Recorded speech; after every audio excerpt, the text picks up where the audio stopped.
दोस्तों, रक्त एक तरल संयोजी ऊतक है जिसमें प्लाज्मा, रक्त कोशिकाएं और प्लेटलेट्स होते हैं। यह हमारे पूरे शरीर में घूमता हुआ विभिन्न कोशिकाओं और ऊतकों तक ऑक्सीजन और पोषक तत्व पहुंचाता है। यह हमारे शरीर के वजन का 8% होता है। एक औसत वयस्क के पास लगभग 5 से 6 लीटर रक्त होता है। तो आज हम ब्लड के महत्वपूर्ण हिस्सा प्लाज्मा के बारे में बात करने वाले हैं। ब्लड प्लाज्मा क्या है? इसमें क्या क्या होता है, प्लाज्मा के कार्य और इसकी मात्रा कितनी होती है, सब कुछ जानेंगे। तो चलिए शुरू करते हैं। सबसे पहले जानते हैं ब्लड प्लाज्मा क्या है। प्लाज्मा खून का हिस्सा है। यह हल्के पीले रंग का चिपचिप क्षारीय द्रव्य होता है जो आयतन के हिसाब से ब्लड का लगभग 55% भाग होता है। यह द्रव पूरे शरीर में रक्त उत्पादों का परिवहन करता है। प्लाज्मा आपके रक्त का अधिकांश भाग होता है। यह इसकी कुल सामग्री का आधे से अधिक लगभग 25% होता है। प्लाज्मा एक चमकीला पीला पदार्थ है जो बाकी रक्त से अलग होता है। प्लाज्मा में पानी, लवण और एंजाइम होते हैं।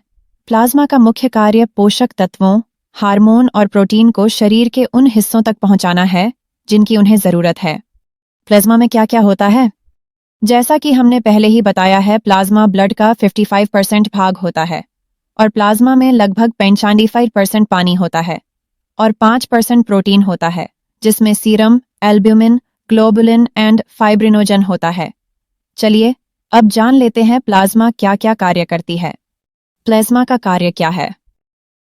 केक प्लाज्मा को कार्य पूरी शरीर में प्रोटीन और कार्बोहाइड्रेट हो पहुंचाना है, जो रक्त के साथ मिलकर आपकी पूरी बॉडी में प्रोटीन और कार्बोहाइड्रेट का ट्रांसपोर्टेशन करती है। 2. प्लाज्मा में पाए जाने वाले सीरम एल्ब्यूमिन रक्त के ऑसमैटिक दबाव को बनाए रखने में मदद करते हैं और रक्त की स्थिरता को भी बनाए रखते हैं। नंबर 3. फाइब्रिनोजेन क्लॉटिंग प्रोटीन एक महत्वपूर्ण कारक है जो रक्तस्राव के समय रक्त का थक्का बनाता है और रक्त की हानि को रोकता है। नंबर 4. ग्लोब्युलिन खनिज परिवहन और रक्त के जमने को रोकने के लिए महत्वपूर्ण है। इम्यूनोग्लोबुलिन प्रतिरक्षा के लिए महत्वपूर्ण है। नंबर 5. प्लाज्मा को दान किए गए रक्त से निकाला जा सकता है और फिर रक्त आधान में उपयोग किया जा सकता है, मुख्य रूप से ताज़ा जमे हुए प्लाज्मा के रूप में। नंबर 6.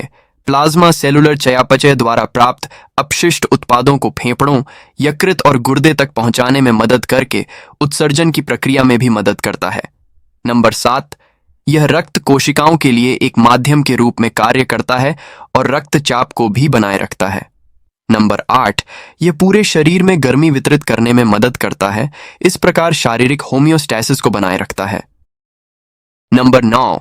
मधुमेह या हाइपोग्लाइसीमिया जैसी स्थितियों के लिए प्लाज्मा ग्लूकोज के स्तर की जांच की जाती है। कैंसरग्रस्त कोशिकाओं द्वारा स्रावित पदार्थों को प्लाज्मा में पता लगाकर बिना लक्षण वाले कैंसर का पता लगाया जा सकता है। नंबर 10. प्लाज्मा में पाए जाने वाले इलेक्ट्रोलाइट्स शरीर में एसिड बेस सिस्टम को बनाए रखते हैं। चलिए अब एक एक करके जान लेते हैं ब्लड प्लाज्मा संबंधित जरूरी सवालों के बारे में। ब्लड में प्लाज्मा की मात्रा कितनी होती है? उत्तर: ब्लड में प्लाज्मा की मात्रा 55% होती है, जो होल ब्लड का आधा से ज्यादा भाग होता है। हमारा अगला प्रश्न: प्लाज्मा के कार्बनिक पदार्थ क्या है? उत्तर: प्लाज्मा में ज्यादा मात्रा में पाए जाने वाला प्रोटीन होता है, जिसे एल्ब्यूमिन, ग्लोब्युलिन और फाइब्रिनोजन होता है। ग्लोब्युलिन जो एंटीबॉडी का काम करता है और प्रोथ्रोबिन एंड फाइब्रिनोजन थक्का बनने में सहायक होते हैं। प्रश्न: प्लाज्मा के अकार्बनिक पदार्थ क्या है? उत्तर: प्लाज्मा के अकार्बनिक पदार्थ की बात करें तो प्लाज्मा में सोडियम बाइकार्बोनेट और सोडियम क्लोराइड की होती है और इसके अलावा magnesium, potassium, phosphate, chloride, sulphate और बाइकार्बोनेट भी मौजूद होते हैं। प्रश्न: ब्लड से प्लाज्मा अलग कैसे करें?